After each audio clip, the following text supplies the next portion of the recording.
ketahui dulu apa itu daftar pustaka. Daftar pustaka adalah sumber bahan yang diambil oleh penulis bisa menjadi penunjang ataupun sebagai data atau fakta yang nantinya itu akan dikembangkan di bagian inti. Lalu selanjutnya, mengapa daftar pustaka itu penting? Pertama, karena tanpa adanya daftar pustaka, hasil laporan karya ilmiah itu akan diragukan kebenarannya. Contohnya seperti apa? Akan menjadi akan membuat pertanyaan dari para pembaca seperti apakah karya ilmiah ini pure benar-benar hasil dari pemikiran sendiri ataupun bisa menjadi plagiarisme. Lalu bagaimana teknik membuat daftar pustaka secara umum? Tekniknya itu ada 2. Yang pertama itu ialah barisnya itu, baris yang kedua dan ketiga itu menjorok. Kita bisa dibandingkan dengan paragraf. Kalau paragraf itu kan baris yang pertamanya, baris kalimat pertamanya itu yang menjorok kan. Nah, sedangkan kalau misalkan daftar pustaka itu, baris yang kedua dan ketiganya itu menjorok dan baris yang satunya itu sesuai dengan margin. Baik. Lalu baris antar baris itu 1 spasi. Kalau misalnya kita lihat di Word kan ada tuh indikator yang kayak 0, sampai 1, ada yang 1,5, 1. Nah kan kalau misalkan karya ilmiah tuh normalnya itu 1,5, namun daftar pustaka itu antar barisnya hanya 1 spasi. Lalu selanjutnya ada apa saja sih unsur yang wajib ada dalam membuat daftar pustaka? Yang pertama itu nama penulis yang diawali dengan nama penulisan,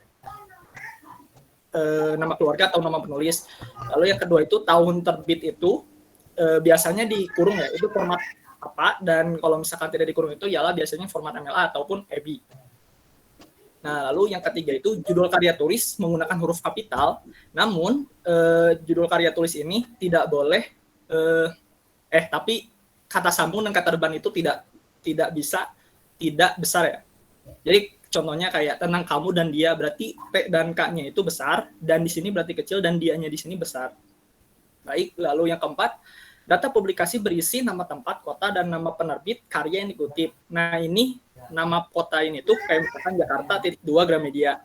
Ini masuk ke dalam style apa yang edisi ke-6. Karena edisi ke-7 itu tidak menggunakan kota publikasi. Oke. Lalu di sini kita lanjut ke apa saja sih jenis-jenis daftar pustaka yang bisa kita buat. Sebelum masuk ke pembahasannya, kita mengambil 2 style, yaitu EBI dan apa. Mungkin sebelum masuk jenis-jenis, kita tuh harus tahu dulu apa sih perbedaannya. Boleh? Enggak? Jelaskan oleh Aldrin. Baik, terima kasih. Untuk format penulisan daftar pustaka sendiri, yang kami sorot di sini adalah EBI dan apa. Nah, sebelumnya, karena saya juga sudah mencari beberapa sumber di internet, dan memang ditemukan bahwa EBI itu, saya tidak tahu jelasnya, mungkin nanti Bu Mutia bisa bantu menjelaskan setelah presentasi ini berakhir. Jadi EBI itu saya tidak tahu resmi atau tidak, cuman yang pasti prinsipnya itu didasarkan dari ejaan berbahasa Indonesia. Jadi seperti penggunaan tanda petik, cetak miring, itu disadur dari sana, diambil dari sana. Nah, mengenai perbedaan EBI dan apa sendiri, bisa dilihat, untuk yang EBI sendiri itu perbedaan pertama, penerbit pada majalah. Di sini yang kita kutip adalah artikelnya. Di EBI itu lokasi dan penerbit cetak normal. Nah, sementara di APA, penerbit cetak miring tanpa disertai lokasi. Nanti saya akan jelaskan juga perbedaan mungkin secara rinci kenapa pada APA itu tidak dicetak, tidak ada lokasi. Karena tadi juga sudah dijelaskan ya secara singkat. Kemudian untuk buku itu pada EBI susunannya nama pengarang, tahun terbit, judulnya dicetak miring, tempat terbit, kemudian titik 2 penerbit. Nah, sementara di APA itu tahun terbitnya di dalam tanda kurung dan tidak disertakan tempat penerbit. Untuk judul artikel dan jurnal pada EBI itu diapit tanda petik sesuai dengan aturan yang ada pada ejaan berbahasa Indonesia. Apabila kita menuliskan judul suatu artikel dalam teks, itu memang harus diapit oleh tanda petik 2. Sementara di APA itu dicetak normal, jadi tidak dicetak miring, tidak juga diapit oleh tanda petik 2 ini.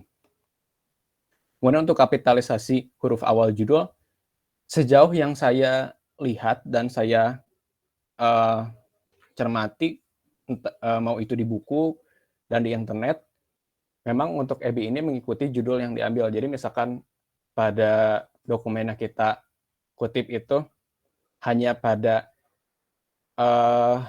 huruf pertama pada kata pertama saja yang di kapital, maka ya mengikuti. Sementara apa itu memang jelas dari awal, hanya pada kata awal, huruf awalnya saja yang digunakan cetak, maksudnya kapitalisasi. Mungkin nanti jelasnya akan dijelaskan pada contoh ya. Kemudian ada jumlah ketukan pada baris kedua dan seterusnya. Nah, kalau misalkan kita lihat pada daftar pustaka itu kan baris pertama biasanya nempel dengan margin tuh. Sementara untuk baris kedua dan seterusnya, yang jelas lebih dari baris pertama, itu memang lebih menjorokkan. Nah, pada EBI itu diberikan sebanyak 4 ketukan, sementara untuk apa itu 5 ketukan. Kemudian untuk penulisan nama, pada EBI itu nama ditulis utuh, tetap dibalik. Namun yang ditulis utuh di sini adalah, misalkan nama saya Aldrin Ryan Putra. Nah, dikutip oleh orang lain, maka ditulisnya adalah Putra, Aldrin Raihan. Jadi untuk nama pertama dan nama tengah tetap ditulis secara utuh. Perbedaannya dengan apa, yaitu tetap dibalik, nama akhir tetap di awal, koma. Nah, hanya saja yang berbeda di sini adalah nama awal dan nama tengah diinisialkan. Jadi tidak ditulis utuh seperti EBI. Kurang lebih seperti itu perbedaan yang terlihat apabila kita menggunakan apa atau EBI itu. Baik, saya kembalikan kepada Fatur. Oke, baik. Terima kasih. Ini adalah selanjutnya jenis-jenis daftar pustaka. Yang pertama itu ialah buku. Kita perlu tahu dulu struktur dari daftar pustaka yang buku ini. Strukturnya itu ialah yang pertama nama belakang, lalu koma, spasi, inisial nama depan. Jadi seperti bisa dilihat itu Lestari, koma D. Lestari itu nama belakangnya, koma D itu inisial nama depan, lalu titik, spasi, tahun. Bisa dilihat dari contoh penulisan daftar pustaka. Yang di paling bawah itu ada Hirata, A, titik. Nah, spasi, tahun penerbitannya, titik, lalu judul, dan judul pun harus italik ya. Lalu titik, spasi, Yogyakarta, kota penerbit, dan titik 2 Bentang. Ini masih mengambil Apasel yang edisi ke-6. Hanya yang edisi ke-7 itu tidak mencantumkan kota. Jadi langsung sama mimpi, titik, spasi, Bentang. Seperti itu. Oke, lalu di ini belum masih sebelumnya. Nah, jika ada 2 atau nama penulis yang tercantum, maka kita bisa menulisnya nama nama belakang, koma, inisial nama depan. Cuman nanti di selanjutnya itu titik lalu dikasih koma.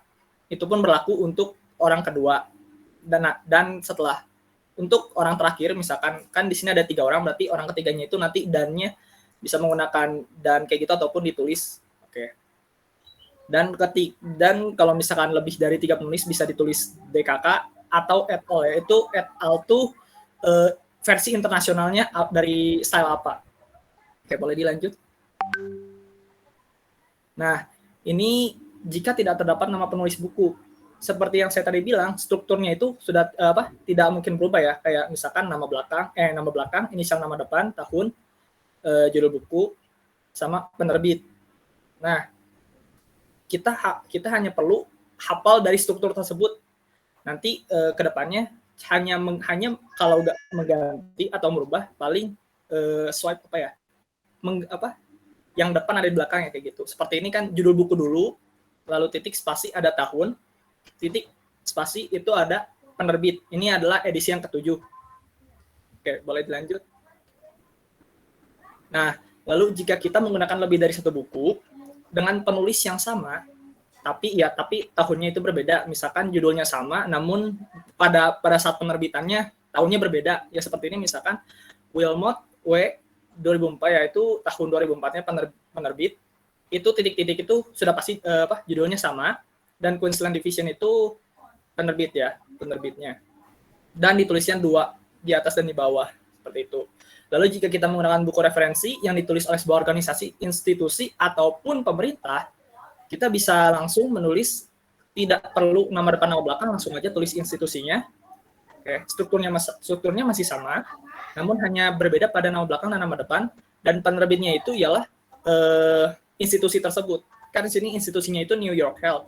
Kalau misalkan institusinya BMKG, berarti Badan Klimatologi, geofisika gitu. Lalu misalkan tahun, judul, terus penerbitnya BMKG, seperti itu.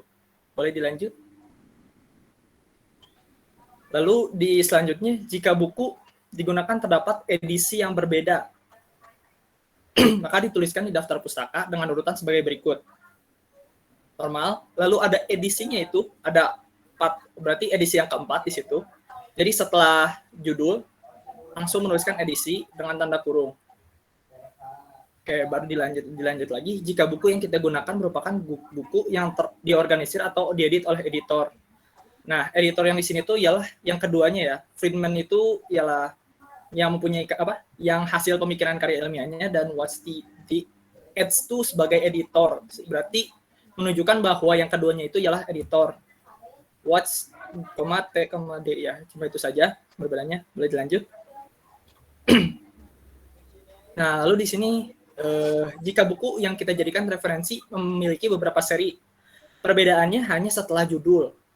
Nah, setelah judul itu ada series in effective science, ataupun kalau misalkan ada kayak volume 1, titik nomor 1, seriesnya apa, gitu. Boleh dilanjut. Lalu, jika kita menggunakan buku yang hanya bisa diakses secara daring atau menggunakan e-book, maka cukup tuliskan di akhirnya tuh, setelah penerbit, ada struktur yang namanya itu database atau URL. Jadi kita bisa nulis database, misalkan kalau misalkan di Polban kan Smartly Polban gitu. Smartly Polban database ataupun URL, misalkan URL-nya kita mendapatkan di facebook.com misalkan contoh ya. Oke, boleh dilanjut. Jika buku yang dijadikan referensi merupakan buku terjemahan, itu tuh setelah judul tuh akan ada penerjemah. Di sini bisa terjemahan ataupun bisa aja disingkat. Tapi kalau misalkan secara bahasa internasionalnya itu trans atau translate. Oke. Lalu jika buku yang kita jadikan referensi masih berbentuk naskah yang belum diterbitkan, ini adalah EBI style ya. Jadi Yuliawati, jadi setiap nama awal tuh akan selalu diisi dengan koma, misalkan Fatur Maulidan, Maulidan Azahra, dan Aldrin Raihan Putra normal. Lalu titik tahunnya ini tidak dikurung kalau EBI. Jadi langsung tahun 2003 atau 2000 ya, itu mah tahun. Lalu titik dan judulnya itu menggunakan tanda kutip. Di sini kan judulnya Tata Tulis Laporan dan Bahasa Indonesia Ilmiah titik Bandung Politeknik Negeri Bandung ya, seperti itu. Boleh dilanjut? Baik. Oh, mungkin cukup sekian dari saya. Boleh dilanjut oleh materi kedua. Ya, terima kasih. Untuk yang kedua itu ada artikel jurnal. Jadi kurang lebih memang cara mengutipannya strukturnya agak sama, tapi memang ada beberapa juga yang beda. Pada sebagian besar mungkin sama ya. Jadi untuk yang pertama di sini ada nama akhir, dan ini nama awal dan tengah karena kita menggunakan format apa. Jadi kita inisialkan nama awal dan akhirnya, nama tengah maaf.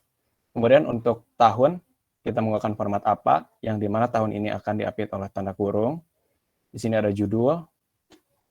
Nah, tadi juga sudah kita bahas bahwa ada perbedaan di antara EBI dan APA, yaitu ketika kita menuliskan jurnal judulnya. Jadi untuk yang APA ini memang cetaknya normal, tidak ada di dalam atau diapit oleh sebuah tanda petik 2. Kemudian di sini ada Trends and Ecology and Evolution. Ini tuh adalah poin masalah yang disorot atau yang kita kutip dalam jurnal ini. Jadi di sini juga ada nomor masalah, mungkin saya juga kurang mengerti untuk jurnal itu susunannya seperti apa, tapi yang jelas di sini adalah poin 27 itu subkategorinya mungkin atau subjeknya adalah Trends in Ecology, sementara judulnya adalah ini. Dan terakhir adalah 561 sampai 569 adalah halaman. Nah, di sini juga ada DOI.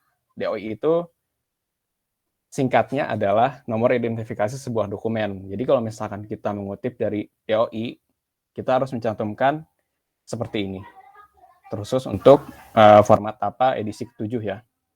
Kemudian jika menggunakan referensi jurnal terdiri dari 2 penulis, kurang lebih sama, hanya saja membedakan, ditambahkan saja menggunakan tanda dan atau and atau dan.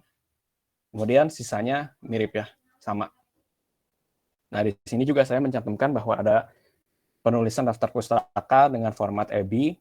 Yang membedakan di sini tentunya bisa kita lihat tahun untuk apa style ini diapit oleh tanda kurung, sementara untuk format EBI itu tidak diapit oleh tanda kurung ya.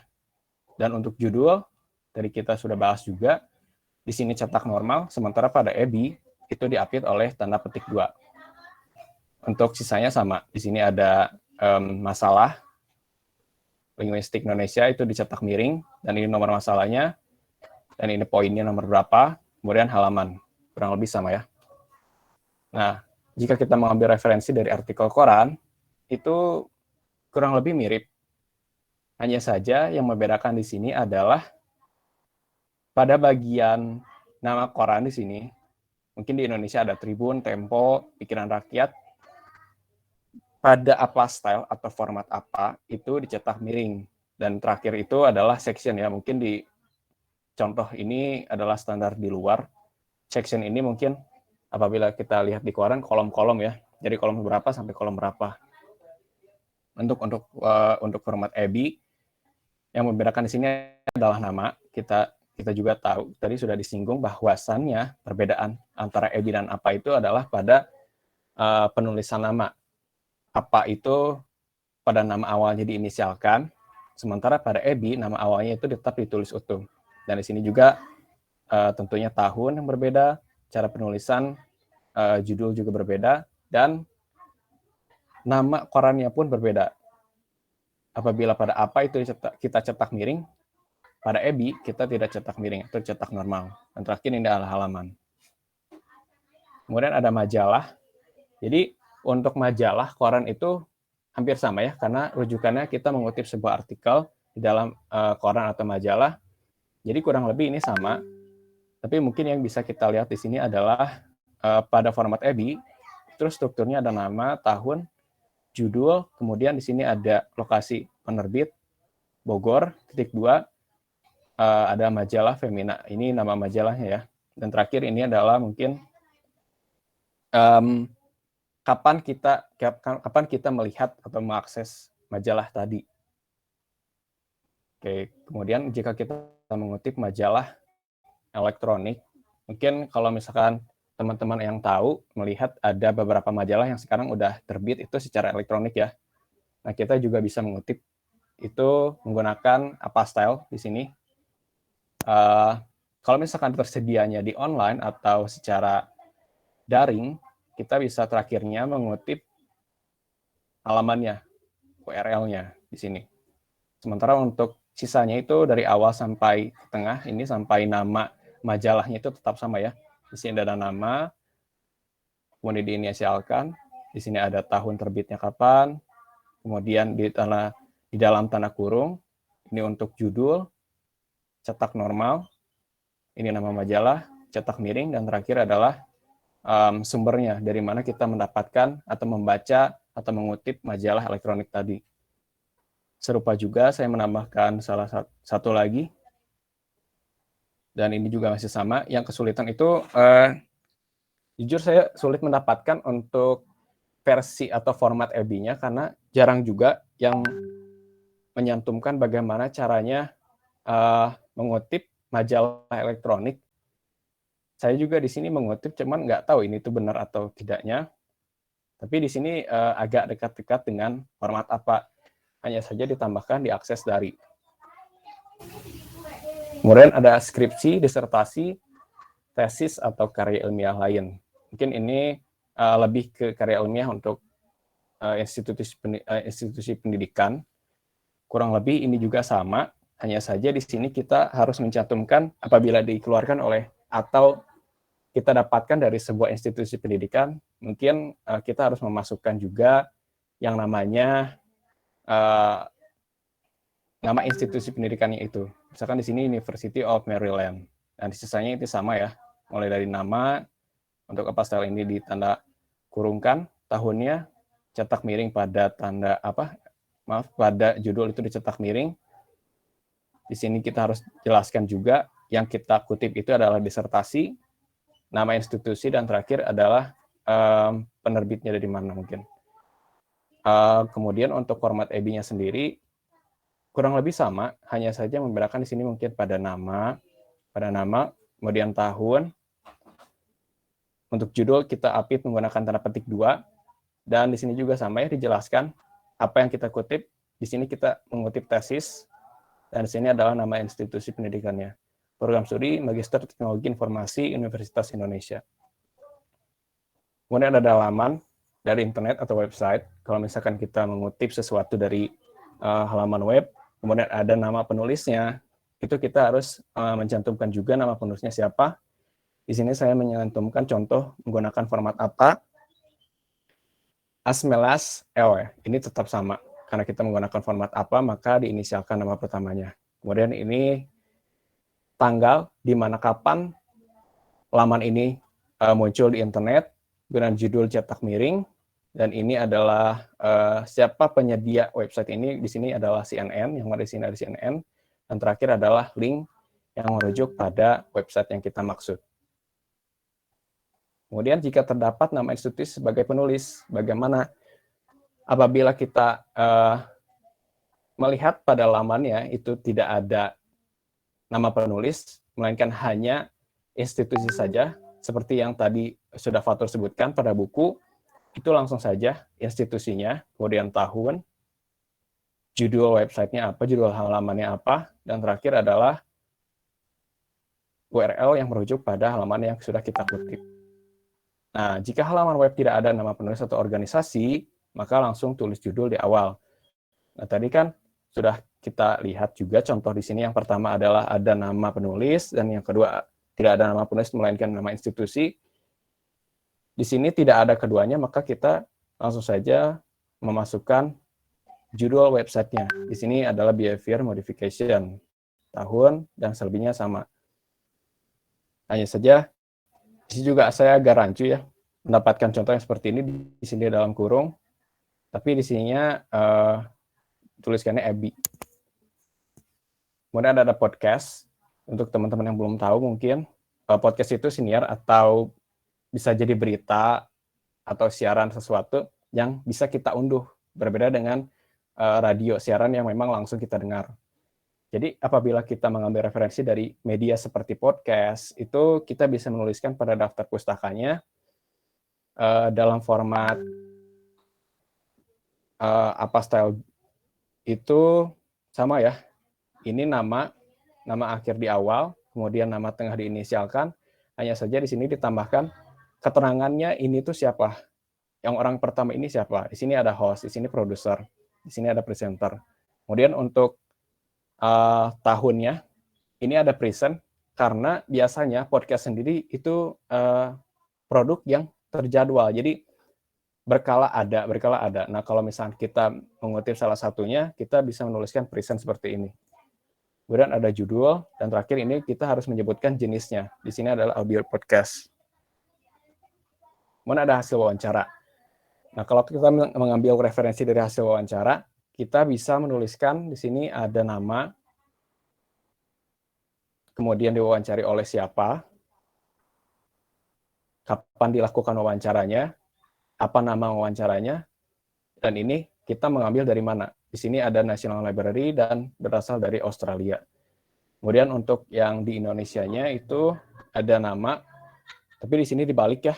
Untuk nama terakhir itu kita simpan di awal, sementara di sini disimpan secara berurutan, nama awal dan akhir, sementara di sini ada akhir dulu baru awal. Kemudian tahun, judul, di sini ada siapa yang mengeluarkan rekaman wawancaranya, di mana dilakukan, dan terakhir durasinya berapa menit. Nah, untuk tambahan, kalau misalkan yang melakukan wawancara itu adalah kita sendiri atau penulis, maka kita menuliskan nama wawancara dengan oleh penulis. Mungkin di sininya oleh penulis. Terakhir ada musik, video, dan audio. Apabila kita menggunakan skor musik, video, dan audio, maka penulisan daftar pustakanya itu bisa kita tulis di sini nama terakhir, nama awal, dan tengah. Di sini adalah Mozart, Wolfgang Amadeus. Di sini judul musiknya atau audionya apa, kemudian dikeluarkan oleh siapa.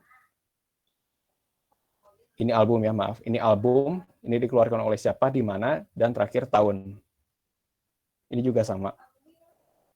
Ini siapa yang mengeluarkan lagunya, siapa penulis lagunya, kemudian tahun dikeluarkannya, ini judul, dan direkam oleh siapa. Di sini ada album, nama album, dalam berbentuk CD. Kemudian ada lokasi penerbit, dan terakhir penerbitnya apa. Di sini adalah Manhattan Records. Jadi kurang lebih sama ya. Kemudian jika kita menggunakan video dari internet, maka yang kita tulis adalah tanggal video dipublikasikannya kapan gitu. Di sini kita bisa lihat karena kita mengutip dari YouTube, maka kita mencantumkan di sini adalah nama channelnya, dan kemudian ada judul yang di-update oleh tanda petik 2. Di sini kita harus jelaskan juga jenisnya apa. Di sini kita menjelaskan bahwa yang kita kutip adalah video dari YouTube, maka tuliskan YouTube video.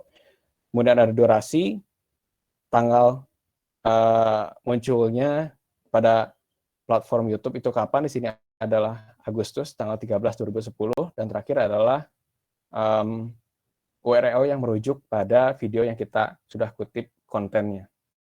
Dan terakhir adalah untuk menggunakan audio, misalkan saya juga kurang mengerti di sini audio apa, hanya saja mungkin di sini seperti musik tapi tidak resmi benar-benar lagu gitu. Ini di sini seperti dalam contoh di sini seperti instrumen, itu tetap dituliskan seperti biasa. Di sini adalah judul, diapit tanda petik 2, kemudian di sini adalah judulnya, mungkin keterangan tambahan dari judul, dimainkan oleh siapa. Kemudian kita bisa juga menambahkan ada pada detik keberapa yang kita kutip. Di sini ada durasi, dan terakhir adalah URL yang merujuk pada audio yang sudah kita kutip kontennya. Kurang lebih seperti itu. Dan ini akhir dari slide kami. Saya kembalikan pada Fatur. Oke, baik. Terima kasih teman-teman sudah mendengarkan. Terima kasih Aldrin. Mangga dibuka dulu sesi tanya jawab. Bila ada pertanyaan, silakan untuk raise hand.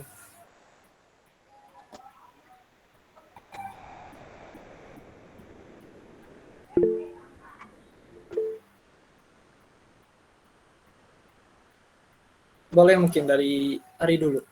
Mangga Ari. Waktu dan tempat saya persilakan. Cek suara saya ada? Ada, terdengar, sudah terdengar. Oke, sebelumnya mohon maaf, mungkin di sini terlihat saya terbalik gitu. Saya juga nggak tahu masalahnya kenapa, ya sudah dicoba diperbaiki namun tetap begini gitu. Mungkin langsung saja ke pertanyaannya. Ini kan membahas tentang daftar pustaka. Nah, yang ingin saya tanyakan, apa bedanya kutipan sama daftar pustaka? Cukup dari saya. Oke, baik. Terima kasih Ari. Boleh dilanjut ke Nadia. Terima kasih atas kesempatannya. Jadi kan dilihat dari buku, di sana tuh tertera bahwa kota dicantumkan sebelum penerbit, sedangkan yang tertera di beberapa slide tidak terdapat kota. Jadi yang benar itu kayak gimana ya? Terima kasih. Oke, baik. Terima kasih. Boleh dilanjut sama Aurel. Baik, terima kasih. Izin bertanya untuk penulisan daftar pustaka. Itu kan untuk penulisan nama itu sudah ada ketentuannya ya. Nah, bagaimana ketika namanya itu ada angka di dalamnya, misalnya kayak Hamengkubuwono 9 atau 3 gitu, kayak itu bagaimana untuk penulisannya? Terima kasih. Baik. Ya. Terima kasih atas pertanyaannya Aurel. Oke, boleh dilanjut sama Noval Salman. Baik, terima kasih atas kesempatannya. Izin bertanya. Tadi dijelaskan ada beberapa format penulisan daftar pustaka seperti EBI dan APA. maupun yang saya temukan ada format Chicago dan MLA. Nah, di sini yang saya tanyakan itu mengapa penulisan daftar pustaka berbeda-beda? Apa saja sih faktor yang mempengaruhinya? Sekian dari saya. Terima kasih. Oke, baik. Terima kasih. Boleh satu pertanyaan lagi?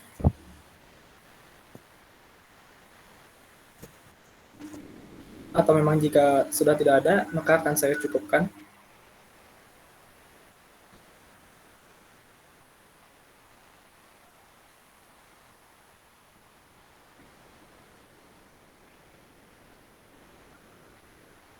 Oke, baik. Kayaknya cukup deh. Oh, cukup. Oke, baiknya oke. Dengan mempersingkat waktu, oke, akan saya cukupkan dan saya akan langsung menjawab pertanyaan dari Aurel. Tadi itu pertanyaannya tuh bagaimana jika terdapat angka pada penulis, pada namanya, pada nama penulis. Nah, kan itu misalkan Sultan Hamengkubuwono. Oh iya, dan di penulisannya pun gelar tidak perlu dituliskan pada daftar pustaka. Jadi langsung saja dituliskan Hamengkubuwono. Lalu untuk nomornya itu Hamengkubuwono titik baru selanjutnya itu nomor. Kan tadi itu ada nomornya 9 atau nomor 3. Nah, itu dituliskannya dalam angka Romawi. Seperti ini bisa dilihat dalam chat box seperti itu. Oke, baik. Mungkin itu yang bisa saya jawab dari pertanyaan Aurel. Apakah mengerti, Aurel? Sudah sangat terjawab. Terima kasih. Ya, sama-sama. Oke, selanjutnya itu dari Salman. Mengapa penulisan daftar pustaka berbeda-beda?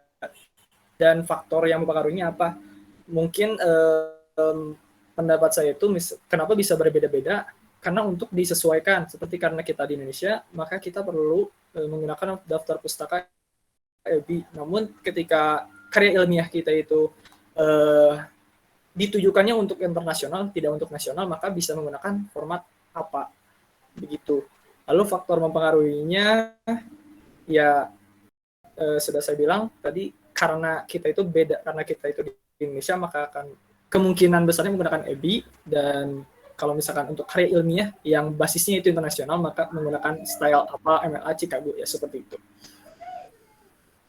Oke, baik. Lalu dari pertanyaan Naya, boleh Aldrin jawab? Baik, untuk pertanyaan aja tadi, kenapa pada beberapa contoh yang dilihat dari buku bahasa Indonesia, itu memang ada beberapa apastel yang mencantumkan lokasi, sementara pada contoh-contoh yang sudah saya paparkan bersama Fatur di sini, ada apastel yang memang tidak mencantumkan lokasi penerbit. Jadi kurang lebih itu tuh dikarenakan apastel sendiri memang selalu mengganti edisinya dari satu edisi ke edisi baru, yang mungkin tujuannya untuk mengefisienkan bagaimana kita menuliskan sebuah daftar pustaka. Dan untuk masalah ini, pada edisi ke-7 itu memang tidak diperlukan untuk penulis mencantumkan lokasi. Sementara pada edisi ke-6, penulis harus mencantumkan lokasi seperti yang sudah bisa kita lihat di buku. Kurang lebih seperti itu. Jadi dikarenakan perbedaan edisi.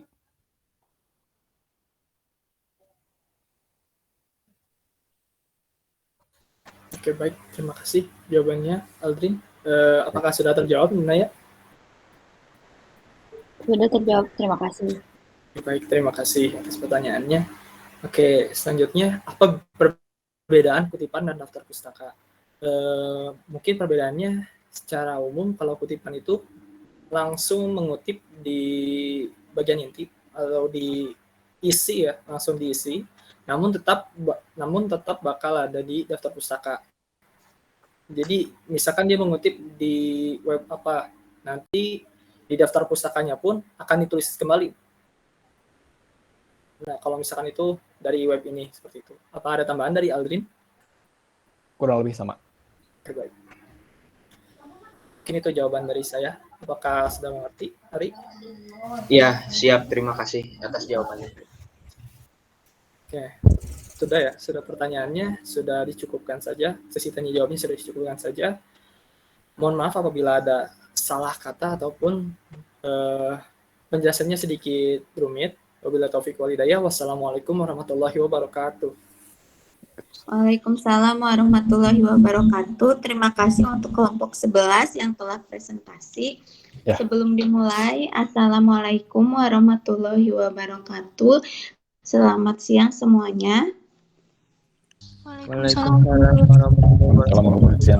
Warahmatullahi wabarakatuh. Selamat siang, Bu.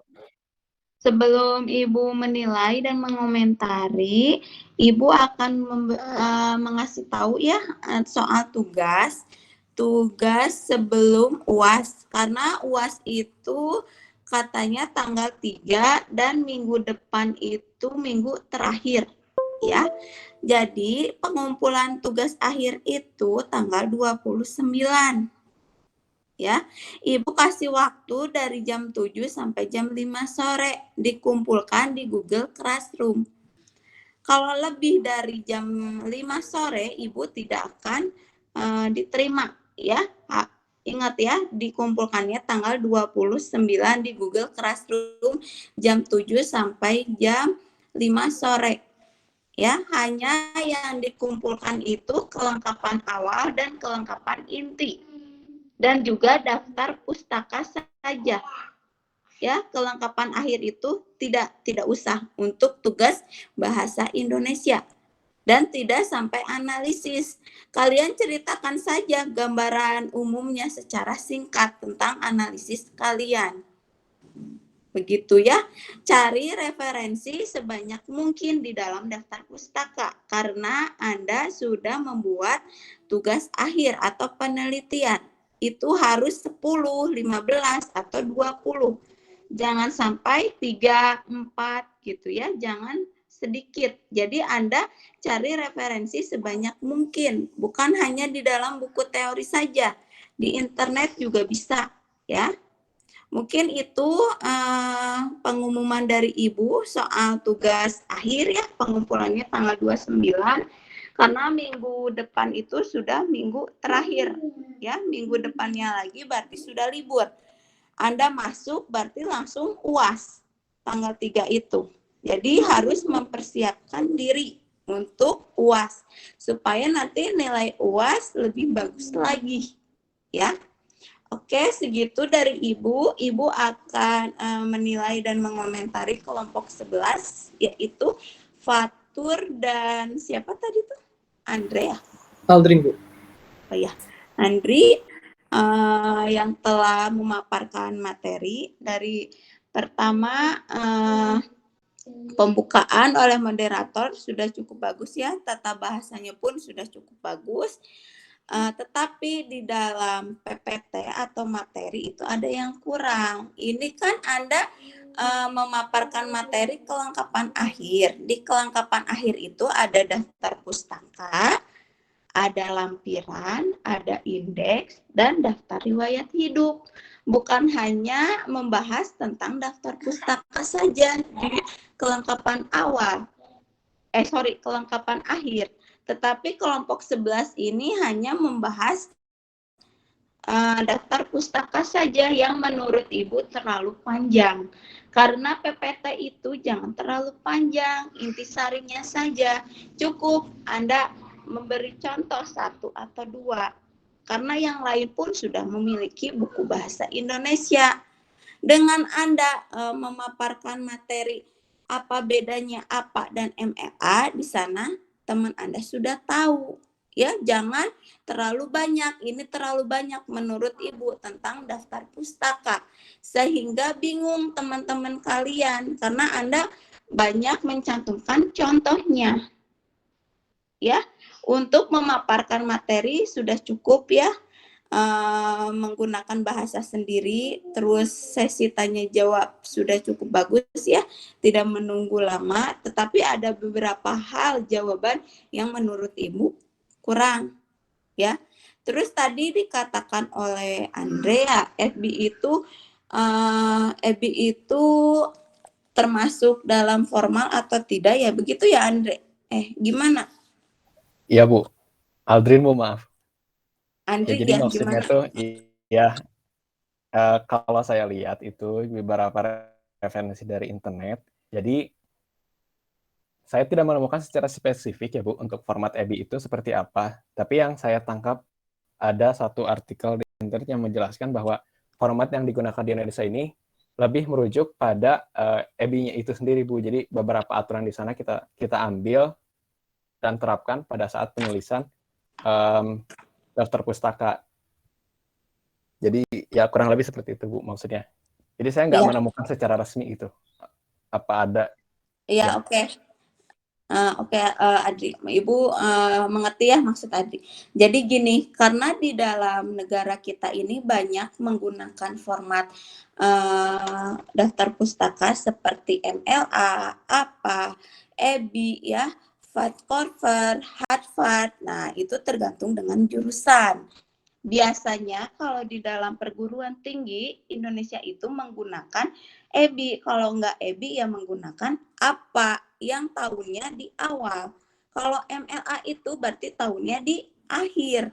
Itu khusus untuk sekolah di luar negeri dan khusus kedokteran. Kenapa dikatakan begitu? Karena kedokteran dari semester pertama itu menggunakan teori bahasa Inggris. Tetapi dengan jurusan kita seperti sains, seperti sosial, seperti bahasa, itu menggunakan EBI kalau tidak apa. Ya, walaupun nanti pada saat S2 atau S3 menggunakan teori bahasa Inggris, tetapi tidak semuanya, tidak seperti kedokteran. Harus semuanya menggunakan teori bahasa Inggris. Begitu mungkin ya penjelasan dari Ibu tentang format daftar pustaka. Ya, baik Bu, terima kasih. Ya. Terus di sini Ibu akan mengomentari makalahnya ya, bentar ya. Ibu belum mengomentari makalahnya.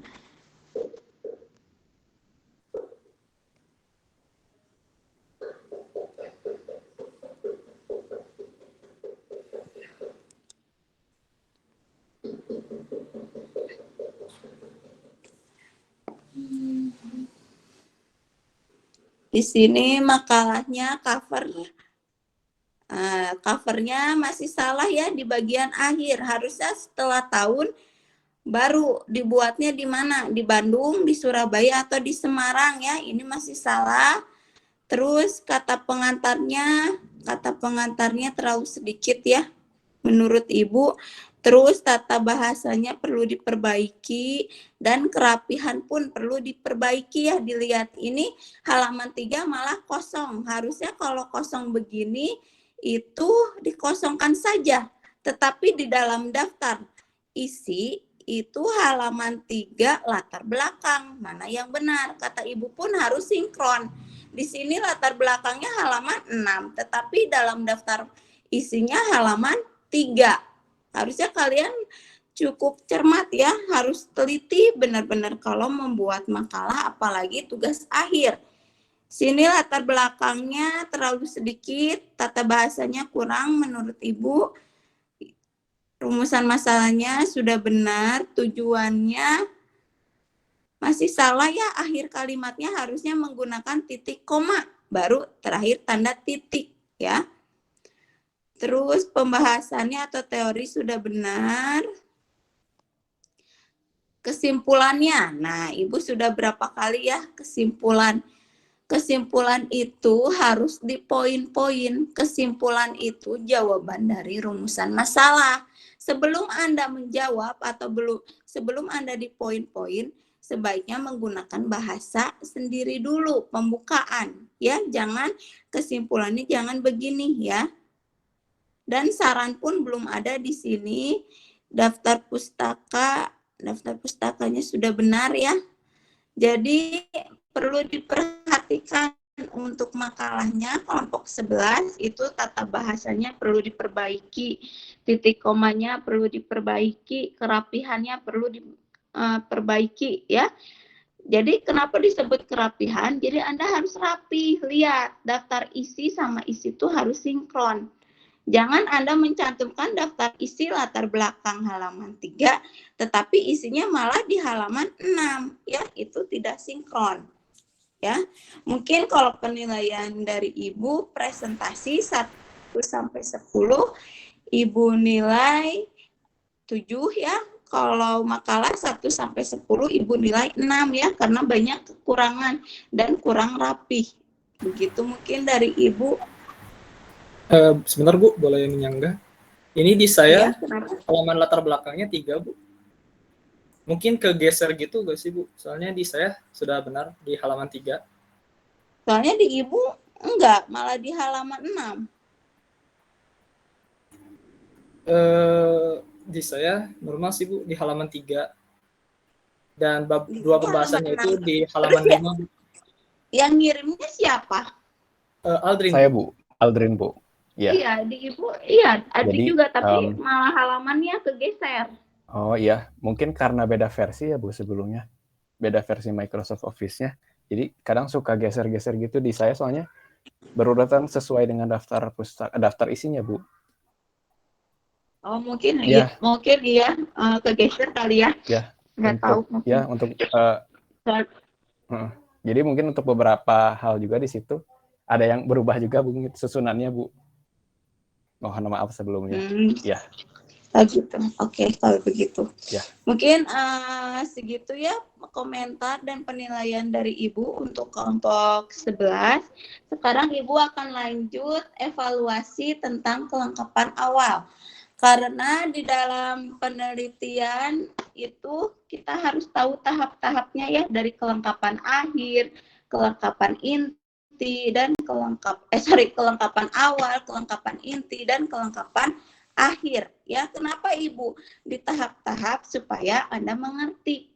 Tadi kemarin udah dijelaskan kelengkapan awal, terus kelengkapan inti. Nah, sekarang Ibu akan menjelaskan kelengkapan akhir. Di kelengkapan akhir itu pertama ada daftar pustaka. Setelah daftar pustaka ada lampiran. Setelah lampiran ada indeks. Terakhir daftar riwayat hidup ya. Itu khusus kelengkapan akhir. Nah, kenapa banyak sekarang yang membahas tentang daftar pustaka? Supaya Anda tahu ya, karena di dalam negara kita ini banyak yang menggunakan format daftar pustaka ya, yang tadi Ibu sudah jelaskan. Ada MLA, ada APA, ada EBI, ada Vancouver, Harvard ya, itu tergantung sesuai dengan jurusannya menggunakan yang mana formatnya gitu.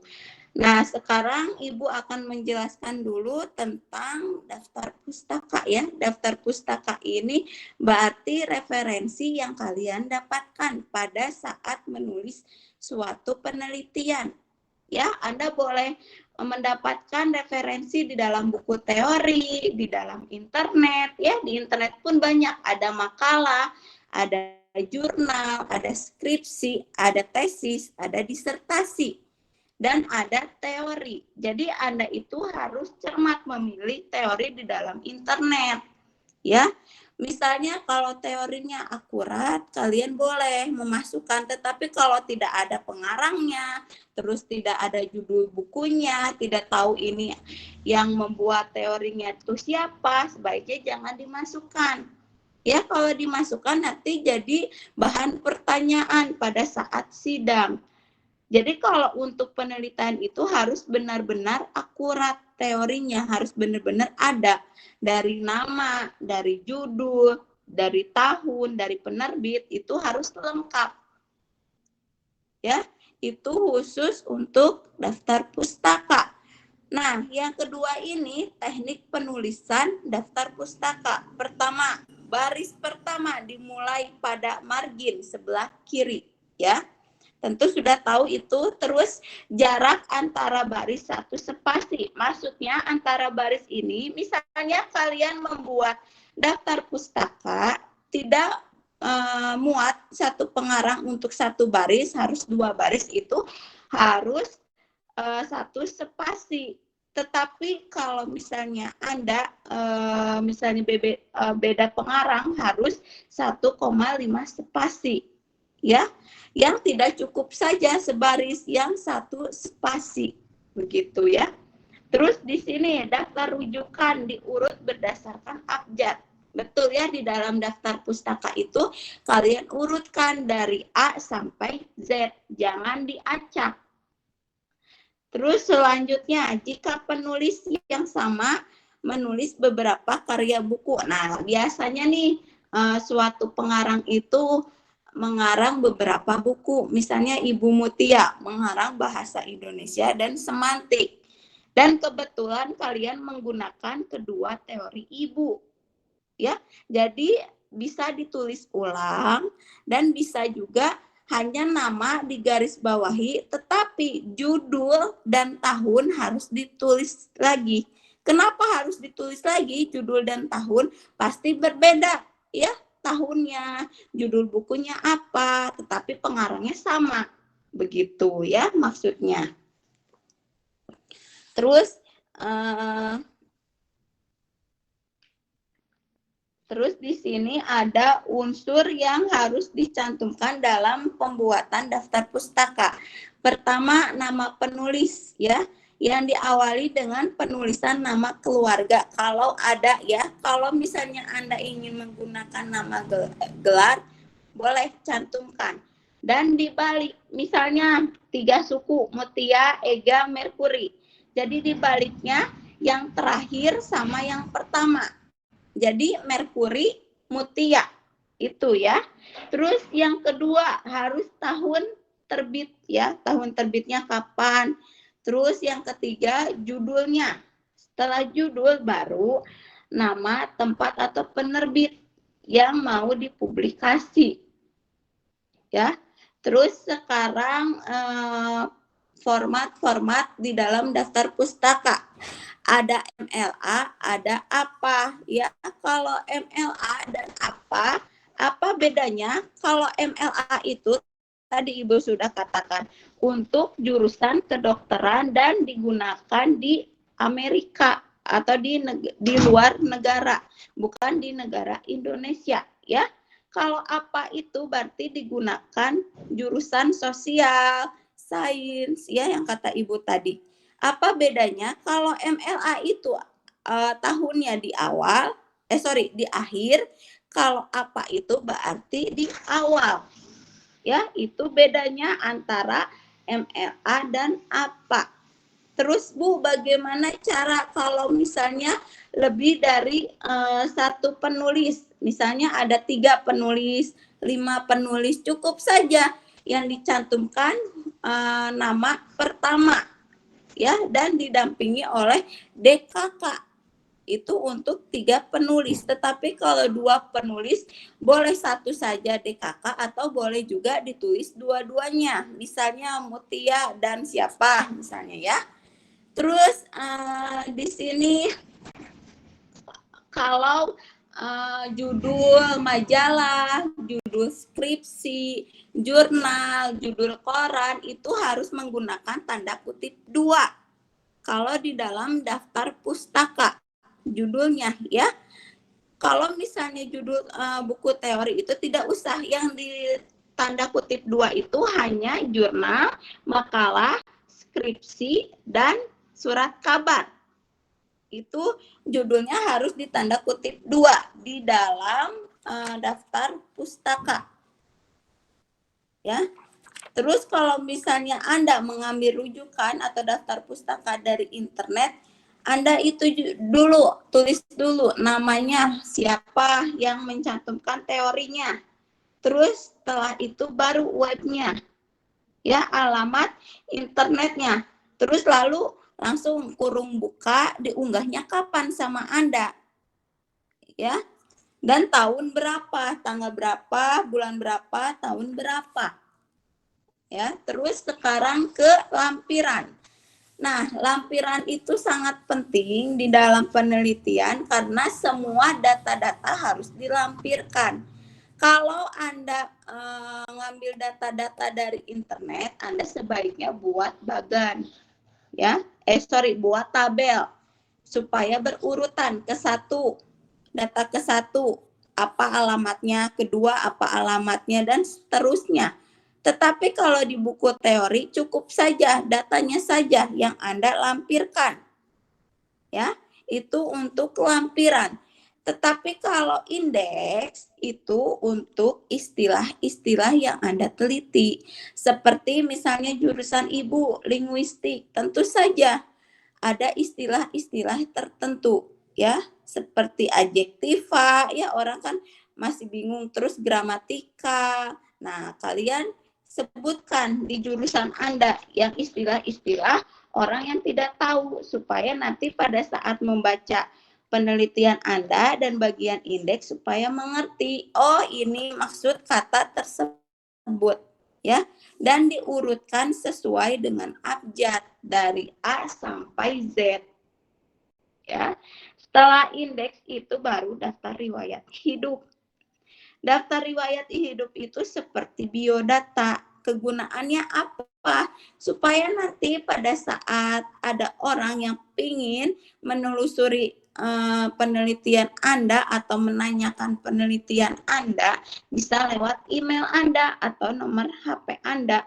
Karena di dalam daftar riwayat hidup itu Anda cantumkan namanya, alamatnya, pendidikan dari TK sampai sarjana misalnya ya, alamat email atau nomor HP Anda paparkan di sana ya, gitu. Di bagian daftar riwayat hidup. Mungkin segitu penjelasan dari Ibu tentang kelengkapan akhir. Silakan kalau ada yang ingin ditanyakan, yang belum mengerti silakan tanyakan ke Ibu.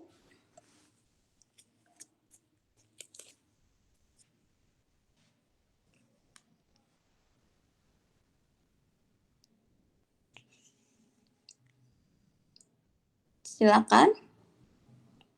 Ada yang ingin ditanyakan? Kalau tidak ada, kalian nanti jangan lupa mengumpulkan tugasnya ya, tanggal 29. Cukup saja kelengkapan awal, kelengkapan inti, dan daftar pustaka.